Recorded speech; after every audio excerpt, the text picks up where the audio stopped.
네, 요즘 미국은 러시아, 중국 등 군사 강국 왕좌를 노리는 나라들의 도전을 받고 있죠. 자, 이런 미국이 여러 번의 업그레이드를 통해서 세상에 없는 신무기를 내놓을 예정이라고 발표를 했습니다. 바로 재즘 ER 미사일의 업그레이드 버전이죠. 재즘 XR 초장거리 미사일을 개발하겠다고 발표를 했습니다. 이 재즘 미사일이 완성되면 이제 미국 전투기들은 아주 먼 거리에서 목표물에 근접하지 않고도 정확하게 타격할 수 있는 능력을 갖게 됩니다. 그만큼 긴 펀치를 갖게 되는 셈인데요. 미국의 꿈의 미사일 이야기를 지금부터 잠시 짚어보겠습니다. 자, 하태용 부장. 네. 그러니까 재즘. 네. 저희 뉴스탑10에서도 여러 번 소개해드린 바가 있는데 이거를 또 한 번 업그레이드했다. 재즘에서 재즘 ER까지는 저희가 소개해드렸습니다. 네. 그런데 XR까지 또 업그레이드한다고요? 네, 뭐 화면으로 보면 뭐 간단히 아시겠지만 네.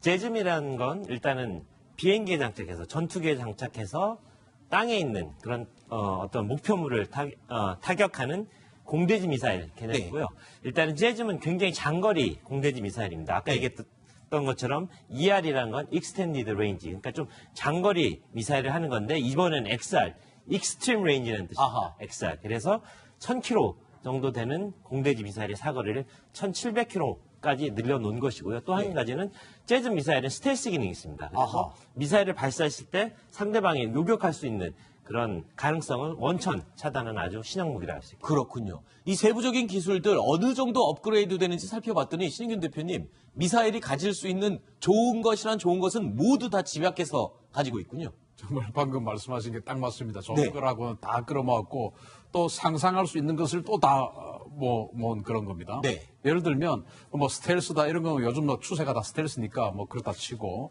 또 사정거리도 또 사실은 뭐 이거보다 더 긴 사정거리도 있으니까 네. 뭐 대단히 뭐 이례적인 거다 할 수는 없지만 챔프라는 게 있어요. 네. 그래서 이 챔프라는 걸 활용해서 적의 방공망을 무력화시키는 그런 기능. 그리고 챔프를 사용하지 않더라도 또 들어가서 확산탄을 사용해서 축구장 몇 개 면적을 일시에 초토화시켜버리는 또 기능. 네. 또 탄두에 따라서 관통탄두를 달면 지하시설을 관통해서 또 폭파시킬 수 있는 능력. 벙커버스터 능력까지 갖추는군요. 그렇습니다. 모든 상상할 수 있는 모든 것들이 다 집약되어 있는 거라고 할 수 있습니다. 네. 자, 그래서 이 재즘 미사일, 재즘에서 재즘 ER, 그리고 재즘 XR, 도대체 어떤 부분이 제일 먼저 업그레이드가 됐는지 사거리입니다. 아까 아주 먼 거리, 익스트림 레인지라고 설명을 해주셨는데, 오리지널 재즘 1 버전은 사거리가 370km 정도입니다. 그런데 ER 버전은 이보다 늘어난 900km죠. 근데 이번에 미국이 개발하기로 한 재즘 XR 미사일은요, 무려 1000km가 넘습니다. 1600km입니다. 그러니까 목표물에 근접하지 않고도 아주 먼 거리에서 공격을 할 수 있는 공대지 미사일이라는 셈입니다. 자, 그런데 아까 잠깐 언급하셨지만 여기에 탑재되는 기술 가운데 핵심적인 기술이 또 있죠. 챔프. 그러니까 고주파를 쏴서 상대 적국의 레이더 시설, 전자 장비들을 다 무력화시키는 그 챔프 기술이 지금 여기에 적용이 되는 겁니다. 그러니까 그림을 보면서 잠깐 설명해 드리겠습니다. 네. 비행기에서 발사된 순항 미사일이죠. 재즘 ER 미사일이 챔프 기능을 가동시키게 되면 도심 곳곳을 돌아다니면서 미사일 방어 시스템, 그리고 각종 전자장비, 통신 장비들을 모두 무력화시키는 그런 장비잖아요.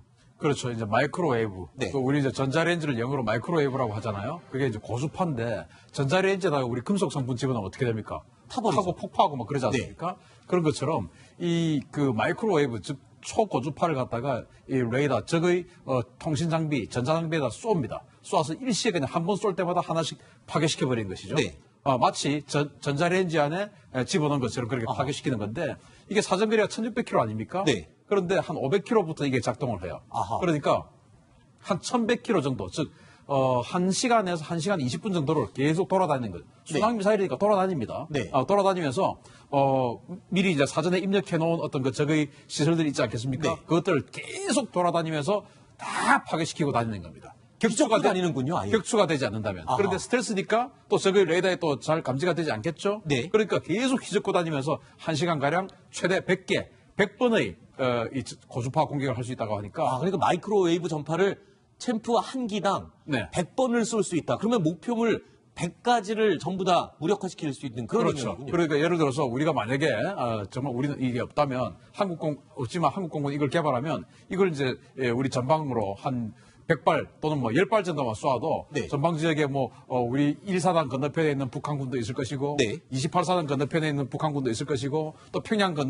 근처 또는 영병 근처 다 있지 않겠습니까? 이런 쪽 쏘아보내가지고 혼자서 1시간 동안 돌아다니면서 통신기지, 레이더기지, 이런 것들을 다 그냥 파괴시키고 다니는 거죠. 그리고 또 격추되면 또 보내는 거죠.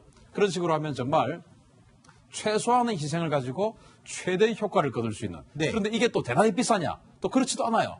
한 15억 정도 하니까 한 15억 정도에 적의 레이더 기지, 통신 기지 최대 100개 정도를 폭파시킬 수 있으니까 이건 그야말로 꿈의 무기다. 이렇게 표현할 수 있는 겁니다. 네.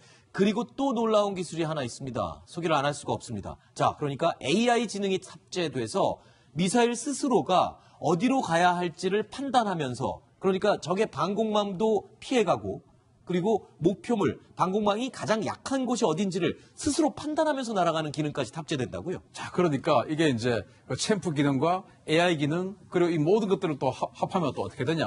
저거 이제 예를 들어서 중국의 랴오닝 항공모함 전단이 만약에 있다면 네. 그 랴오닝 항공모함을 호위하고 있는 그 군함들이 여러 척이 있지 않겠습니까?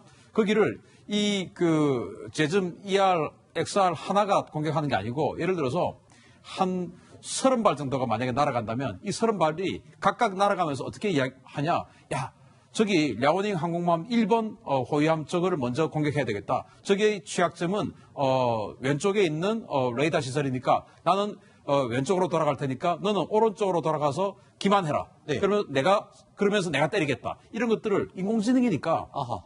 자기네들끼리 날아가면서 계속 의논하는 것이죠. 네. 의논하다가 또 상황이 바뀌면 그걸 또 바뀌는 걸 또 적용해서 야 바뀌었다. 그러니까 우리는 또 다시 이렇게 돌아가자. 네. 이런 것까지 이제 협의를 하면서 그리고 나는 관통 탄두니까 나는 바로 그냥 들이받을 테니까 너는 챔프 탄두니까 가서 계속 레이더를 파괴시켜라. 뭐 이런 식으로 이제 작전을 짜면서 날아갈 수 있는 그런 상황이니까 이게 정말 2023년 이후에 실전 배치를 한다고 하는데 네. 이게 만약에 실전 배치된다면 정말 미국을 상대할 수 있는 나라가 있을까 생각됩니다. 자, 그런데 이 재즘 XR 미사일 B1B 폭격기에 24발이 탑재가 돼요. 네. 그래서 이 엄청난 위력을 자랑할 수 있을 것 같은데 근데 또 한 가지 있습니다. 이 재즘 XR 미사일의 특징 중에 하나가 아주 덩치가 작은 F-16 전투기에도 탑재할 수 있는 특징을 또 갖추고 있다고요. 그래서 사실은 저희들도 우리 한국 공군도 저는 사실은 이걸 도입하면 좋겠다라는 아하. 기대를 하고 또 그렇지 않다더라도 우리 주한미군에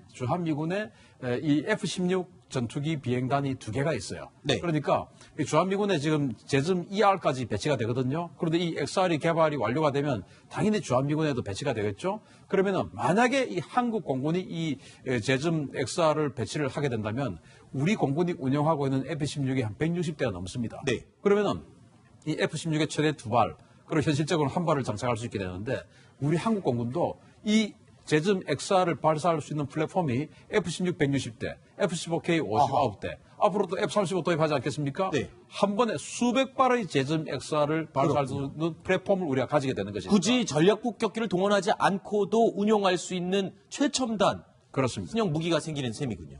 그렇군요. 그렇죠.